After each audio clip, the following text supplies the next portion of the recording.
Question numéro 42. On a mesuré au centimètre près la taille des filles et des garçons du premier degré d'un établissement scolaire.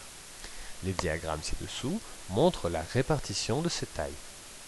D'abord le graphique des filles, ensuite le graphique des garçons.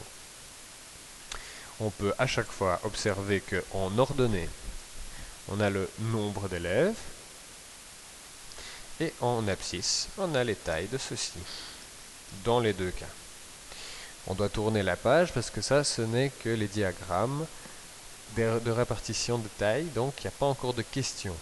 Les questions se trouvent à la page suivante. Première question.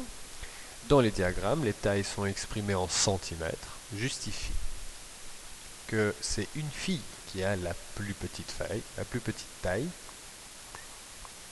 Justifie qu'il y a moins de garçons que de filles. Justifie que plus de 50% des garçons ont une taille comprise entre 1,60 m et 1,69 m. Calcule à l'unité près le pourcentage de filles qui ont une taille comprise entre 1,65 m et 1,69 m. On reprend la première question.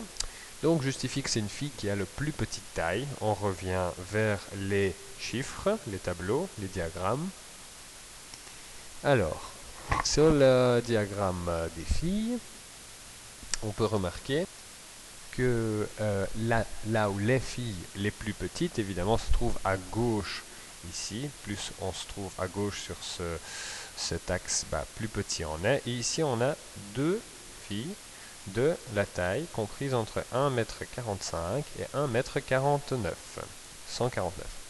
Alors que les garçons, pour la même taille, la première colonne ici présente, on est à 0. Ça veut dire qu'en fait, il n'y a pas de garçons entre 145 et 149 cm. Donc, ça c'est bien une preuve que c'est bien une fille, voire même deux filles, qui ont la plus petite taille, et pas un garçon. Il faut donc justifier que seules deux filles ont une taille entre 145 et 149 cm, et qu'aucun garçon de cette taille, ou plus petit, est repris par ce diagramme. Question B justifie qu'il y a moins de garçons que de filles. Alors, moins de garçons que de filles, on reprend le graphe.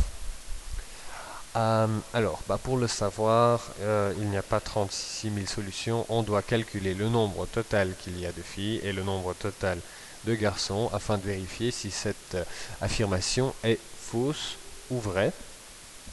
Alors là, l'avantage, c'est que le nombre de chaque colonne est écrit ici. Donc, on peut calculer 2 plus 8, 10, 10 plus 16, 26, 26 plus 40, 66, 66 plus 49.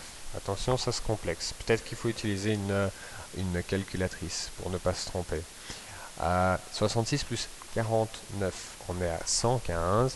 115 plus 28, on est à 143. 140 plus 13, on est à 156. Et 156 plus 2, on est à 158 filles au total.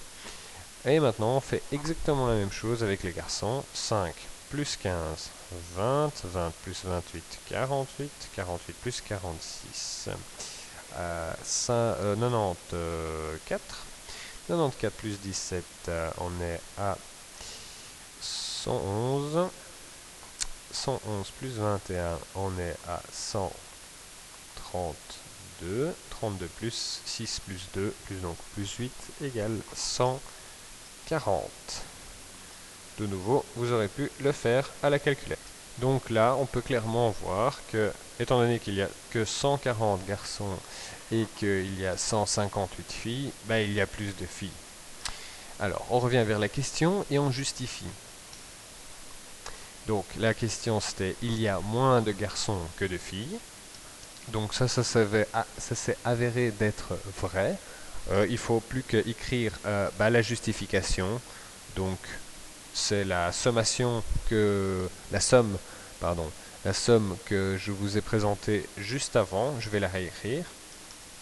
Et donc voilà, donc 2 plus 8 plus 16 plus 40 plus 49 plus 28 plus 13 plus 2, ça fait 158 filles, pardon. Et 5 plus 15 plus 28 plus 46 plus 17 plus 21 plus 6 plus 2, ça nous fait 140 garçons. 158 étant plus grand que 140, cette affirmation s'avère d'être vraie. Et voilà comment on la justifie. Alors, sous question C, justifie que plus de 50% des garçons ont une taille comprise entre 1m60 et 1m69. On retourne au graphique et on regarde qu'est-ce qui se passe entre 1m60 et 1m69 chez les garçons. Voilà, chez les garçons, 1m50 ici, 1m59 ici. Donc voilà. Donc l'ensemble, voilà l'ensemble des garçons compris entre ces deux mesures.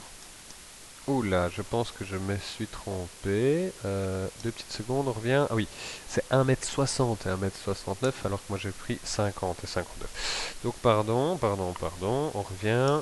On enlève ce que j'ai mis là. Voilà. Donc entre 160 et 169, il s'agit de ces élèves-là. Donc 28 plus 46. Voilà, ça c'est les deux plus grandes colonnes.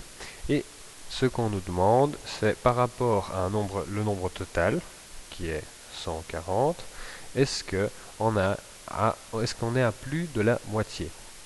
28 plus 46, vous pouvez faire ça de tête, mais je vous rappelle de nouveau que vous avez droit à votre calculatrice.